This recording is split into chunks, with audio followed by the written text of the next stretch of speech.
Global Bharat news पर एक बार फिर से लेकर हाजिर हैं प्रतापगढ़ जिले की दिन भर की बड़ी खबरें। खबरों की शुरुआत करें इससे पहले आप सभी से एक निवेदन है कि यदि आपने अभी तक ग्लोबल भारत न्यूज को लाइक और सब्सक्राइब नहीं किया तो आज ही कर लें, जिससे आपको सभी नोटिफिकेशन सबसे पहले मिलती रहे। चलिए देर न करते हुए रुक करते हैं आज की पहली बड़ी खबर। शुरुआत सदर इलाके खबर से करते हैं, जहां जिला बार एसोसिएशन के चुनाव में ज्ञानेंद्र बने अध्यक्ष और रविंद्र सिंह महामंत्री पद पर हुए निर्वाचित। बता दें जिला बार एसोसिएशन का चुनाव जिला कचहरी में सेंट्रल बार के अंदर सुबह 10 बजे से शुरू हुआ, जिसमें 350 मतदाताओं में 334 मतदाताओं ने अपने मताधिकार का प्रयोग किया। देर शाम हुई मतगणना में अध्यक्ष पद पर ज्ञानेंद्र सिंह निर्वाचित हुए, जबकि महामंत्री पद पर रविंद्र सिंह मंटू निर्वाचित हुए। ज्ञानेंद्र सिंह को कुल 174 मत मिला, जबकि रविंद्र सिंह मंटू को 226 मत मिला। इस तरीके से नवनिर्वाचित कमेटी को एल्डर कमेटी द्वारा बधाई दी गई और उन्हें प्रशस्ति पत्र दिया गया। इसके बाद जिले के तमाम अधिवक्ताओं ने जिला बार एसोसिएशन के चुनाव के परिणाम घोषित होते ही बधाई देने का सिलसिला शुरू कर दिया। इस दौरान अध्यक्ष पद पर निर्वाचित हुए ज्ञानेंद्र सिंह ने कहा कि वह अधिवक्ताओं की समस्याओं को सुनेंगे और उनकी समस्याओं का निदान करने के लिए भरसक प्रयास करेंगे। अध्यक्ष पद पर निर्वाचित होने के बाद ज्ञानेंद्र सिंह ने कहा कि वह अधिवक्ताओं द्वारा दिए गए मत का सम्मान करते हैं और आजीवन उनका ऋणी रहेंगे। खबरों में आगे बढ़ते हैं, बात करेंगे सदर इलाके खबर की, जहां प्रतापगढ़ पहुंचे कैबिनेट मंत्री डॉक्टर संजय निषाद। प्रेस वार्ता के दौरान निषादों को एससी वर्ग में शामिल करने की उठाई मांग। बता दें प्रतापगढ़ में कैबिनेट मंत्री डॉक्टर संजय निषाद ने संवैधानिक अधिकार यात्रा निकाली और निषादों को एससी वर्ग में शामिल करने की मांग उठाई। उन्होंने कहा कि मोदी और योगी सरकार में निषादों को अधिकार मिला, जबकि सपा सरकार में दलितों पर अत्याचार होता था।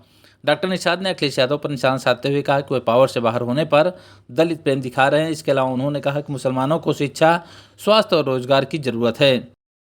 ये एक संवैधानिक अधिकार यात्रा है। ये सहारनपुर शाकंभरी पीठ से शुरू होकर सोनभद्र तक जाएगी और लगभग 71वां जिला है। ये मैं पूरा कर चुका, 132 दिन से लगातार चल रहा हूँ। इस संविधान में अधिकार दिया गया शिक्षा लेने का, सम्मान लेने का, सब कुछ है। ये अधिकार संविधान बनाने से पहले इस देश में मुगल और अंग्रेजों ने राज किया, उनको भगाने में निषादों ने बड़ी भूमिका निभाई। पहले हाईवे नहीं था, नदियों से आते जाते थे लड़ाई में। ये क्रिमिनल कास्ट से प्रभावित जाति हैं, जिनको अंग्रेजों ने कानून बना के उजाड़ा था।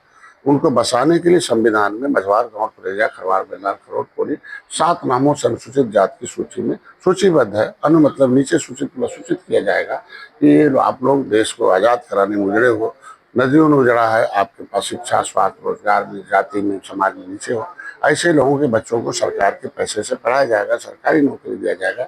बहन बेटी की इज्जत सुरक्षित है। उसका नाम अनुसूचित जाति अत्याचार निवारण अधिनियम 1950। ऐसे अधिनियम में हम लोग सुरक्षित थे, लेकिन धोखे से 1994 में ये नेताओं ने, कुछ हमारे राजनीतिक नासमझ हमारे बिरादरी के लोगों ने सपा बसपा कांग्रेस से मिलकर हमारे उत्तर प्रदेश में दूसरा अधिनियम बना दिया। उसका नाम है अन्य पिछड़े आरक्षण अधिनियम 1994। उसमें इन लोगों को डाल दिया पिछड़ी में। अब मिला हुआ हक छिना गया था। फिर जब मैंने आंदोलन किया 7 जून 2015 को, तो इनका पिछड़ी जात से नाम हटाया। राज्यपाल ने कहा नहीं, अभी नहीं पिछड़ी है, अनुसूचित जात समझे जाएंगे। तो अनुसूचित जात का जो हक है वो मिले, तो जिसे लेना हो उसे जगाना पड़ेगा। ये 18% के आसपास आबादी इनकी है। 200 सीटें निषाद बाहुल हैं, उसमें मैं इनको जगा रहा हूँ 2019 से। भाजपा ने भी वादा किया था कि आप मेरा साथ दीजिए, तो 2019-2022 ये जो है भारतीय जनता पार्टी ने को हुआ। 2024 में आप देखे होंगे कि आरक्षण को लेकर निषाद उदासीन हो गया, 43 सीटें हार गए। मैं चाहता हूँ Bharatiya Janata party upper caste का 10% दे दिया, महिलाओं का दे दिया, तो निषादों का भी आरक्षण लिखा हुआ जो संविधान में है, अनुसूचित जाति की सूची सूचीबद्ध है, ऐसे में इन जातियों का हिस्सा भी दे दिया जाए और जिसे लागू किया जाए। तो इसके लिए भाई जब जगाएंगे इनका वोट इकट्ठा होगा। जिस तरीके से दलित भाइयों ने कहा भैया जब तक हम उठाएं कांग्रेस का झंडा तब तक खाएंगे डंडा, हैं बनते रहेंगे अंधा, लूट कर चलता रहेगा धंधा। तो घनश्याम आए तो यहाँ फेंक दो इन लोगों का झंडा, नहीं दे रहा है तुम्हारा हिस्सा, न खाओ पीठ पर डंडा, ले लो अपना झंडा। तो इनसे भी मैंने कहा सबका फेंको झंडा, सब लोग आपके लिए बेईमान है।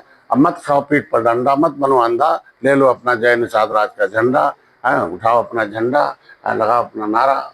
अब मत कुछ मत खाओ पीठ पर, मत बनो अंधा, बंद करो इन लोगों को धंधा। जब से निषाद पार्टी आई है हाथी साइकिल पंजा सत्ता से दूर हुई, क्योंकि धोखा दिया है। तो मैं उम्मीद करता हूँ कि ये आज के दिन में ये इनको जगाने के लिए प्रतापगढ़ में आए हुए। यहाँ भी पट्टी, रानीगंज, ये सब जो है निषाद बाहुल हैं। ऐसे में यहाँ इन निषादों का वोट अच्छा खासा है। इसलिए मैं चाहता हूं कि इनके वोट इकट्ठे हो जाएं और अपने हक के लिए लड़ाई लड़ें और अपने हक के लिए वोट डालें। खबरों में आगे बढ़ते हैं, बात करेंगे सदर इलाके की अगली खबर, जहां सेंट्रल बार के सभागार में आयोजित किया गया समरसता दिवस कार्यक्रम। न्यायिक अधिकारी रहे मौजूद। बता दें, जिला कचहरी के सेंट्रल बार सभागार में मंगलवार शाम करीब 4 बजे बाबा साहेब भीमराव अम्बेडकर की जयंती के अवसर पर समरसता दिवस का कार्यक्रम मनाया गया, जिसमें मुख्य अतिथि के रूप में जिला शासकीय अधिवक्ता सिविल और विशेष अतिथि के रूप में न्यायिक मजिस्ट्रेट प्रथम श्रेणी मौजूद रहे। कार्यक्रम की अध्यक्षता मनोज सिंह ने किया। मुख्य वक्ता व विशेष अतिथि के द्वारा बाबा साहेब के जीवन के प्रमुख कार्यों के बारे में विस्तार पूर्वक बताया गया। यह कार्यक्रम अधिवक्ता परिषद की ओर से आयोजित किया गया था, जिसमें तमाम अधिवक्ताओं ने प्रतिभाग किया।